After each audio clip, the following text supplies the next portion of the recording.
You can live a life full of love and light if you just let the Spirit guide you. It's the remedy where you'll find peace, but you must let the Spirit guide you.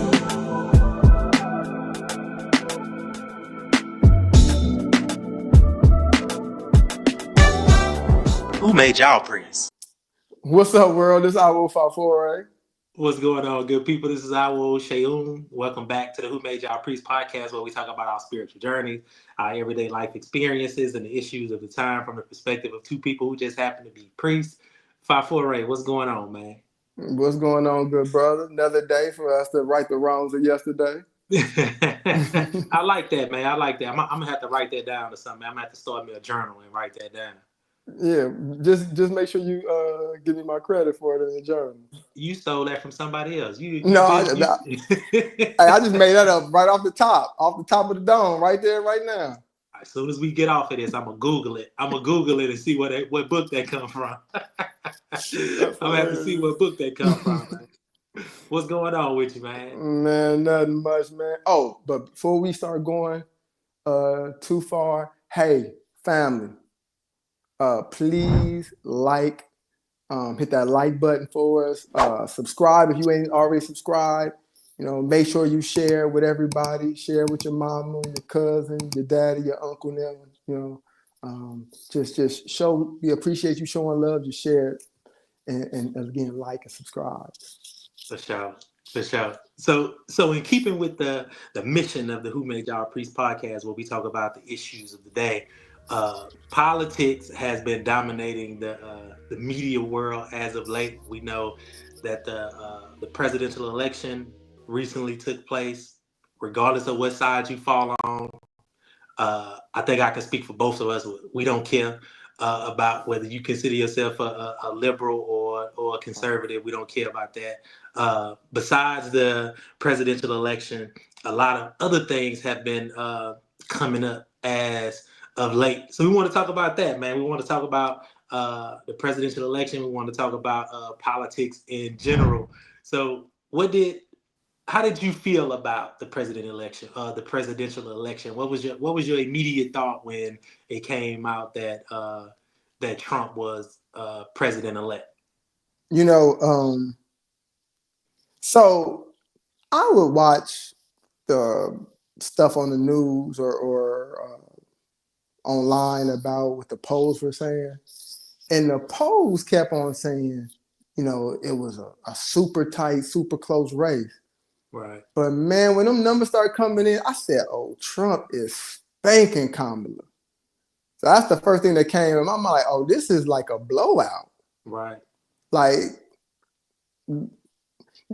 that's why I really never got into these polls because, my undergraduate degree is in political science. Mm. And one of the classes I had to take was like a statistics class. Mm. And I remember taking that class. I'm like, man, I'm not listening to none of these polls or any of that. And so, again, it proved right, because, man, Trump dominated. He did. So that was my first thought, like, yo, this wasn't even close. I started as of late, and when I say as of late, maybe the last more than 5 years listening to conservative talk radio.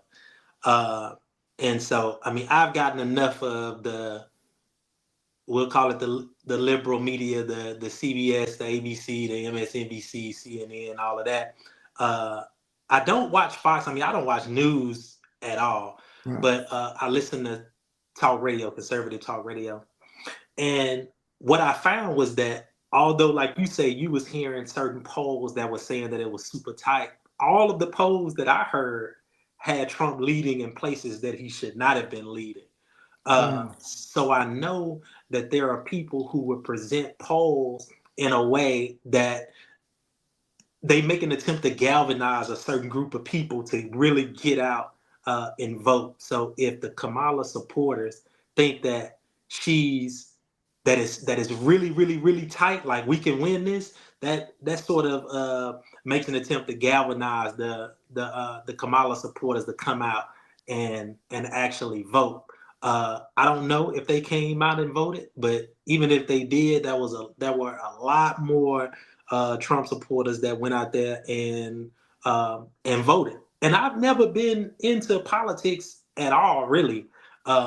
Never really cared about who was the president. I think I have an understanding of it really matters more about our local politicians, like who runs our school board, who runs the city, and those types of things. So our local government matters the most. But yeah, man, that was a blowout. Like it wasn't even close. Like she didn't even stand a chance. I think it would have looked the same if you or I would have ran against Trump. Right, right. The thing that gets me about politics, like I said, my bachelor's degree is in political science, and I went to a predominantly white institution, and I was in classes where it was, lecture classes where it was 35, 40 students, and maybe 3 black people in the class. Mm. And I was the voice of the black people, or I was the voice of the Democrats. Right. And I used to get on Republicans hell in class. I mean, I'm a son of Sean Gold. So when it comes to debate and stuff like that, and I'm a Life Past 7, Sag Moon, I'm gonna bring the heat. Right. And I would have a couple black people who was in class. I had a couple times where they'd come to me after class and say, "Man, hey, look, and we appreciate you for speaking up. You really presenting our side of it, this, that, and the other." And I'm gonna tell you what changed my whole outlook on politics. Young white guy. I mean, we all young, we're all college age, right? Young white guy, super Republican. He's going in, right? And so I raised my hand and I am giving him the blues. Right. Right. I mean, I'm hitting him. I see the black people in the back cheering and clapping. I mean, I'm firing him up. All the while, I'm thinking in my head, like, yo, dude is right though. Like he had some points. Like what he was saying. Like I'm just again, I've always been a good orator. I'm quick on my feet. And I'm tearing him up. I just was a better debater than he was. Right. Yeah, but I'm listening to what he's saying, and I'm like, yo, like, dude is going off. That's what I'm thinking in my head.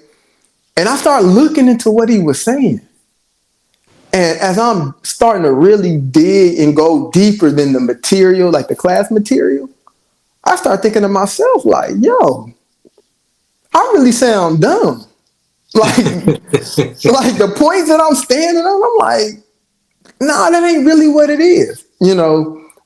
Different points on things like affirmative action or whatever, I'm just going in on. And as I'm digging more into it, I'm like, yo, this is craziness.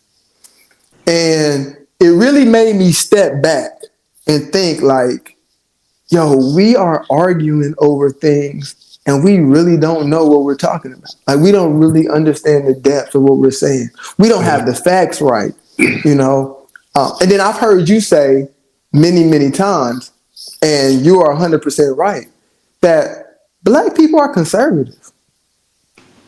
Like, the majority of black people are conservative. Right. We should be voting. When you talk to them point for point, policy for policy, when you ask them very specific questions, like, how do you feel about this? Yeah, our political views are very conservative, very conservative. Yeah, but how we get hustled is that somehow we have brought ourselves to the ideology that the Democratic Party is the moral party. And so in order to be morally correct, we got to go Democrat. And I understand where, I guess I understand where people are getting that, but we are way off base. I mean, to me, neither party is the moral party if we're being, perfectly honest. But like you said, point for point, black people are soundly and predominantly Republican, point for point. So to me, that's that Ocaron measure, your head and your heart not being in alignment type of Right. scenario based Hmm. upon how we vote. Right. I think at least recently, the only point that it seems that black people to be seems to be in alignment with the Democrats is abortion. Like it seems like the overwhelming majority of black people are for abortion or pro-choice. However, whichever way you want to word it, it's pro-abortion in my estimation. But a lot of the times, the reason that I feel like we're so confused concerning politics is because we don't read.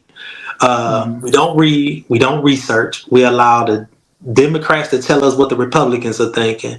We allow the Republicans to tell us what the Democrats are thinking, and nobody reads. I Yeah. remember that was a bill proposed in Florida that everybody was calling the "Don't Say Gay" bill. If you remember that, Mm-hmm. uh, Yeah. that was a bill, and everybody was saying it was called the "Don't Say Gay" bill. So me being me, I went and looked up the bill and read it. And nowhere in the bill did it talk about not saying gay. It was a bill proposed to keep sexual education out of the classrooms up until the third grade. And you had people voting against that because it was called the Don't Say Gay bill. Recently, there was another bill. I think that was it was proposed, I believe, in Tennessee, where one of the content creators came on and said that um, Tennessee is getting ready to pass a bill that is against interracial marriage. So you know me, and I'm in an interracial marriage myself. So I went and looked. Not that I really care, but I wanted to go and see what it said. And what it said was that the officiant of a wedding, if he or she had a philosophical or religious disagreement with what was going on, that they didn't have to perform the ceremony. I think it should be like that, regardless, without a law, without a bill, without any of that. If I disagree with what's going on, I shouldn't have to perform something that I'm morally, philosophically, spiritually, religiously against. I shouldn't have to perform that thing.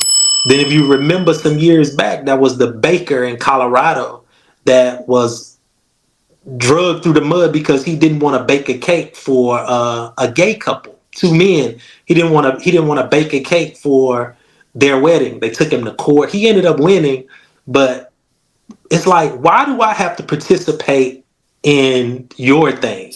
Why are you forcing me to participate? I mean, if I came across officiants that didn't want to marry my wife and I'm not worried about taking those people to court or trying to force them to perform my marriage. I'll just find somebody that will do it. So those are the type of things that I look at, that I read into. I mean, all of the people out there that are listening that feel like I'm against their political stance, you don't have to worry about me voting. I'm a three-time convicted felon, so you don't have to worry about me voting for you or against you. It's just this is what I think. This is how I feel, and yeah, man, that's what I think. That's what I think. Yeah, so you talked about you being a three-time convicted felon. There were people who have the ideology like felons should be able to vote. You did your time, you know what I'm saying? You should be able to vote. But then them same people, because they don't like Donald Trump, would say, we voted in a Elected, felon. right, right, right. So if a felon can vote, if you know what I'm saying? Now I understand he hasn't, been sentenced and has gone to jail or anything like that. But if a felon could vote, why can't a felon run? Like why? Like again, we are so hypocritical and contradictory in our thoughts. And the fact of the matter is, I don't think either side. Well, I ain't gonna say that because I don't know either side. I'm gonna say what I divined on it. When I divined on it, if I said that Kamala Harris would be being the president would be in the best interest of the American people. Now, not because she's going to be so great for the American people and the American people are going to benefit. It's because of what she was going to represent was going to cause so much wahala. Hopefully, people started to then think things through more carefully. Right. And so then I asked the question, did Kamala have the best interest of the American people at heart? And Ifa said no. Now, I didn't ask those questions for Donald Trump because Ifa didn't say to go Donald Trump's way, to like to vote for Donald Trump, so there was no need to go down that path. And so when Ifa said she didn't have the best interest of people at heart, then that went with the Odu that just said about what kind of issues that essentially that she was going to put the American people through. Mm-hmm. But everybody who was voting for her was so much like, oh, she was the moral, the more morally upstanding of the two. And I'm like, we don't know either one of these people. Right. Like, you don't know these people. I don't talk like that about anybody who I don't know personally. Right. I don't care what they are showing. I know I don't know them. If we haven't learned anything from serial killers, and every time we have a serial killer, they go interview their next door neighbor. They like, Right. he was a nice guy, Right. You got some big testicles to pull this off, bro. Because we see this dude every day. I mean, every day. How long have you lived here? I've been here a year. Okay. You should come around.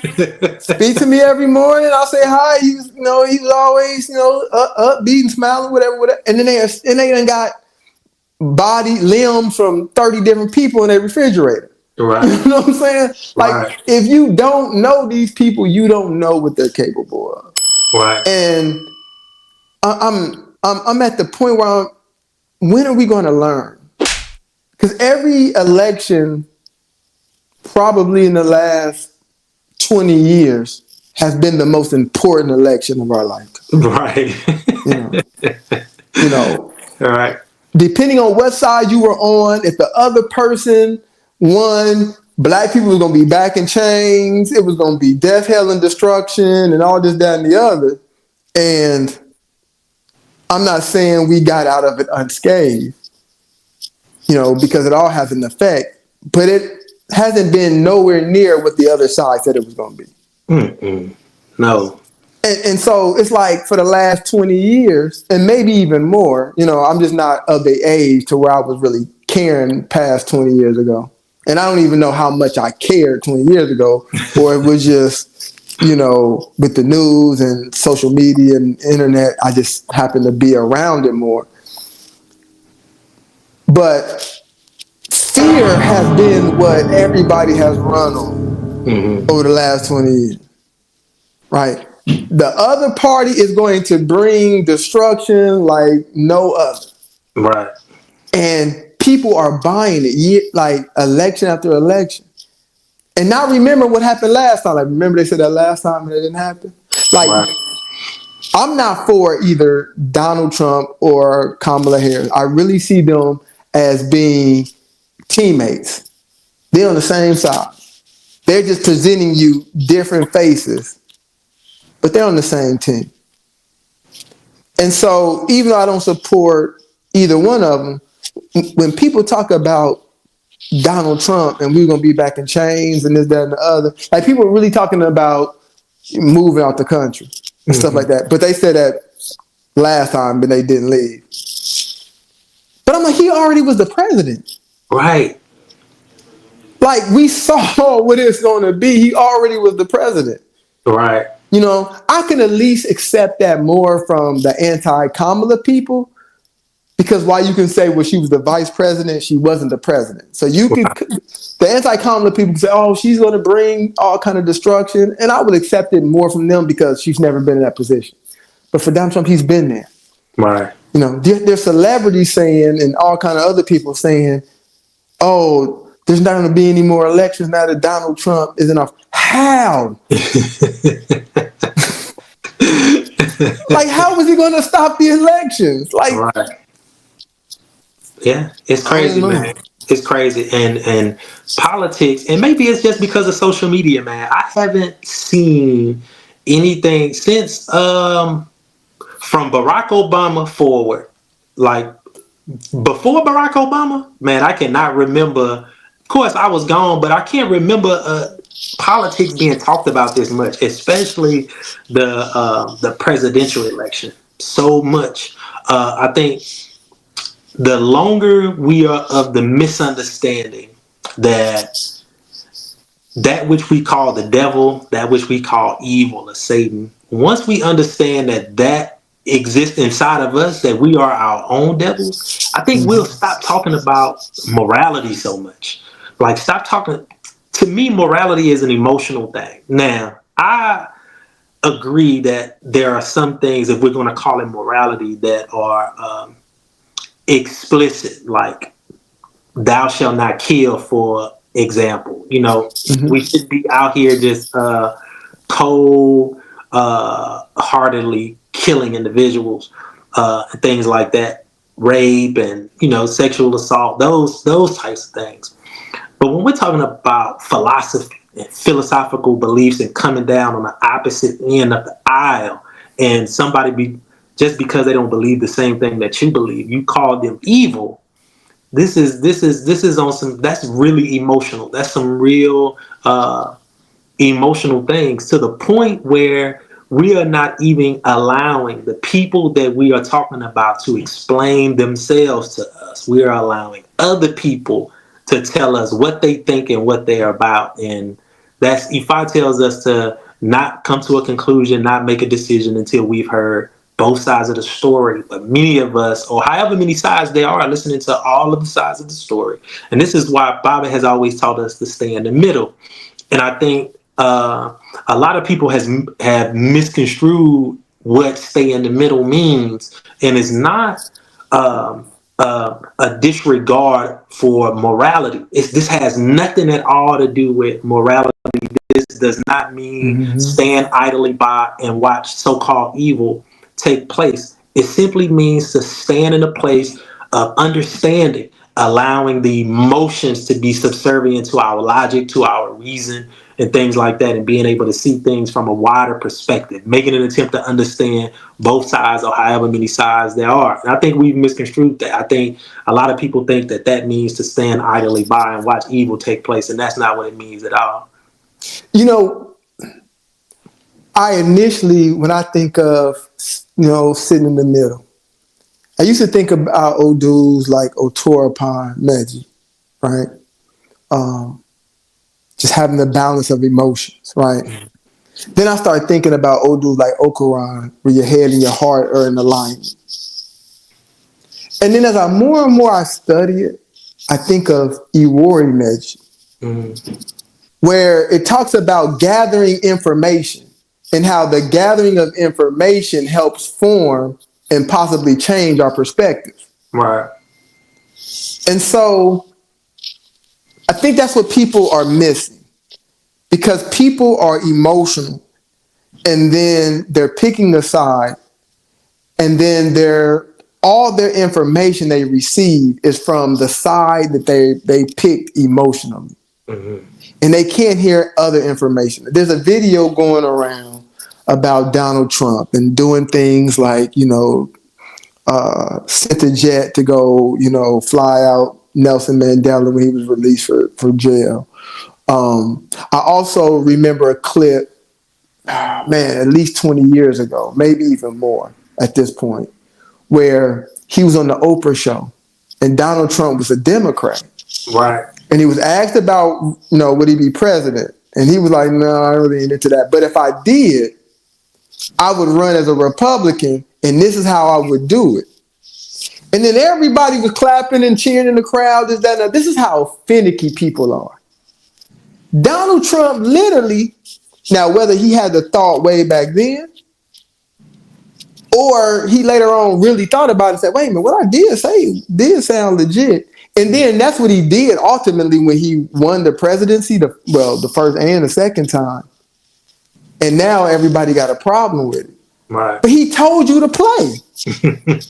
You know what I'm saying? He told you to play. As a Democrat, I would run as a Republican. You know what I'm saying? And this is basically the script I run on those people. Say, yeah, vote me in the office. Oprah was laughing. She was all teeth. The crowd was laughing and clapping this, that, and the other. And then he does it. And now everybody boom. Right. You Right. know? And so I remember during the 2020 election, Democrats were super anti-Kamala. Mm. Now she the vice president, and she is the greatest thing that has ever happened to America. Right. 4 years ago, y'all were 1,000% against her.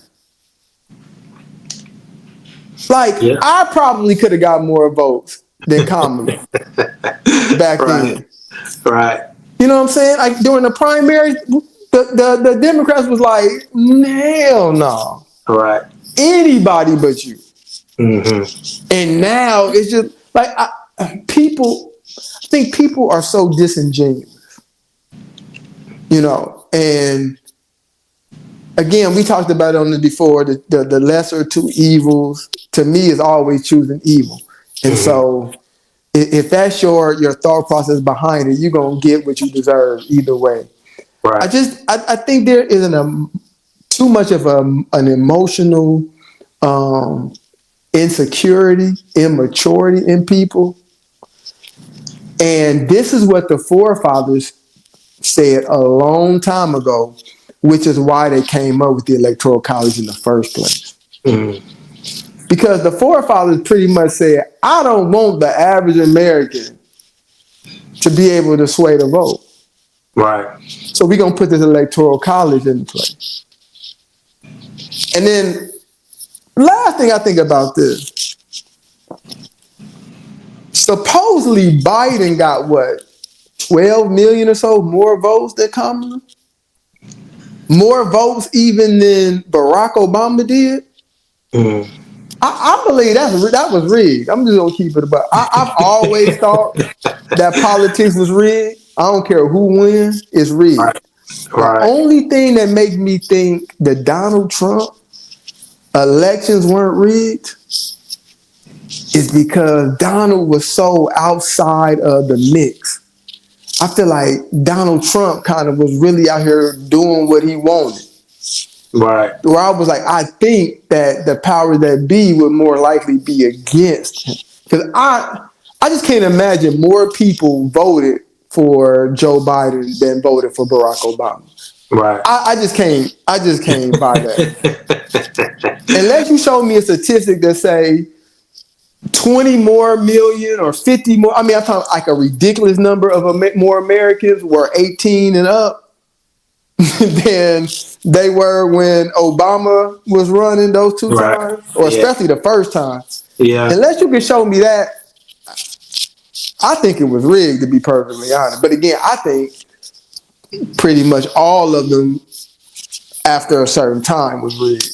Right. I just don't believe people with that type of money is letting, you know, teachers and janitors and dudes that work on fries at McDonald's and regular everyday people vote, you know, on things that's going to change their bottom line by tens and hundreds of millions, maybe even billions of dollars. I don't believe they letting that happen. Right. Right. I've never been big on the I'm going to vote thing. Even if I could vote, I wouldn't go vote. I feel like that's something for. I also feel like to say that you're a Democrat or a Republican as a civilian, like it holds no weight to me. You know, for you to say I'm a Democrat or I'm a Republican. I'm just a human being that pays attention to each individual argument, and then I decide on that argument. But me deciding on that argument doesn't make me a Democrat or a Republican. I don't feel like the way I think can be boxed into either one of those boxes. Right. So I guess I would be an independent, but even they have their own political views that I may not agree with. So I just look at it policy for policy, point for point. I look at it from that perspective. So, man, this is a lot. Like you say, a lot of people were against Kamala from the beginning. Even she was against President Biden from the beginning. She brought up all of his racism and all of those things, and then she said that there was nothing that she would change about Joe Biden's presidency. So, right. I think she lost a lot of votes with that, because a lot of people were disenchanted with what was going on in the current administration. Like, a lot of people are suffering due to inflation and blase, blase, blase. And now a lot of people are saying, well, these people just don't understand how the economy works. Well, I mean, none of us really understands how the economy works, especially when you got powerful humans who have their fingers on the scale and determining what happens in this country. So, I mean, right. For me, it's just whatever. I still gotta go to work. I still gotta go to work in the morning. I still gotta pay rent, pay bills, and I still gotta take care of my family, no matter who's in office. So it's neither Absolutely. here nor there. Absolutely. And when I hear I'm a Republican and I'm a Democrat, I hear the Haitians and the Dominicans fight one another because of their affiliation with their master. Mm. Like, you picked up the banner of your master and you killing people who look like you. For what? Like, how did that benefit you? And I think if people, like you said, people don't read. If people study just go back and look at from the time back to the Articles of Confederation, right? Go back to them 13 colonies. And go from that, maybe you don't even really probably got to go any further than Thomas Jefferson's presidency to really get a clear picture and understand the politics, even when you talk about the colonies of those. Or you know what? You can even go back before the Articles of Confederation, before America was even a thing, right? Go back to the colonial period when, the European powers were colonizing different areas. And then look at the politics from there to maybe the formation of America. And you would see the politics. And one thing that I learned, if you look and actually study history, you would see politics at its best. People realizing, hey, I don't have the numbers, but my interest is very similar to these group of people's interests. So let me get into bed with them so we can push an agenda forward that's going to benefit me as well. Right. Like, we have even lost that, and I'm just going to talk about black people because I'm black and I have a PhD in being black. But black people will talk about voting for this person and that person, and we ain't even playing politics. Right. We're not even organized as a body to get anything of real benefit passed for us as a group. And then we're not identifying other groups because we don't have, we always have all these black people go out and vote, but we 15% of the population at best. So if we're being honest, white people are the ones who are picking, the president. Let's just say, hypothetically speaking, if I put aside my idea that it's all rigged to begin with, white people are the ones who are putting these people in the office. Like, they dominate the numbers. But maybe if we came together as a body and got with other communities and say, yo, this is how it'll benefit, then that'll work. But politics is money. You actually got to spend money, because not only do you have to spend money to help your person get elected, but in that spending of the money and voting with your dollar, then they have to give you something in order to keep your vote. Right. Black people, have the cheapest vote by far. because we don't ask for anything Mm-hmm. in return. And we don't get anything for return. So I don't know how we can keep on saying that every election is the most important election, yet we're not voting with our dollars. Right. You know. And lastly, I'm gonna say this though. People think of the president as a position of leadership, and I think it's only a position of management. Mm. Because a real leader would say, yo, I raised $1 billion for this campaign. Realistically, I could do more if I took this $1 billion and spent it and put it in the places to get things put in place than I could as being the president. Because we keep hearing that excuse, the Congress was a different, party and they can't get anything done. You can get a lot of stuff done with $1 billion. Oh man. You know what I'm saying? Mm-hmm. So a real leader would say, you know what, forget running. I got $1 billion. You know what I'm saying? I'm gonna just do a campaign where I'm just gonna have some volunteers post on my social media account, and then I'm gonna put that money in the places that's really gonna, make some noise. See, that's somebody who I would go vote for. Right. You know what I'm saying?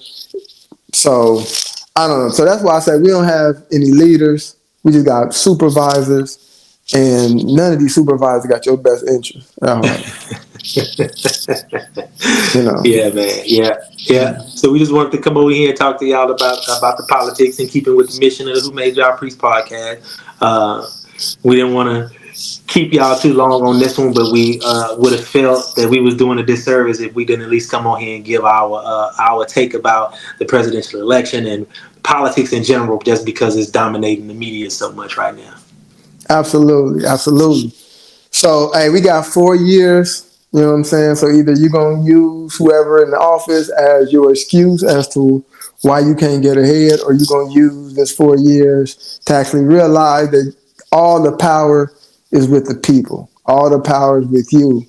So pray to whoever you pray to, get your meditation in, do your rituals, all that different stuff.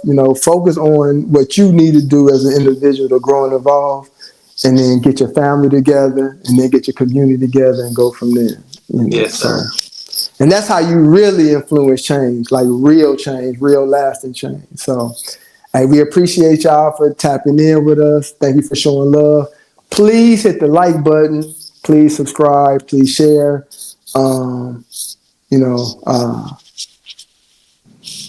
Hope y'all stay tapped in with us. We sorry if your person didn't win.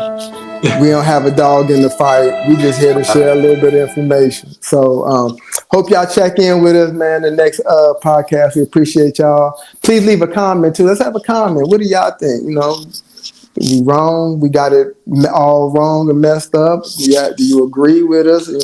What's your perspective on politics in general and this race specifically? So we love y'all. And until next time, always remember, life's a journey. Don't forget the map. Peace.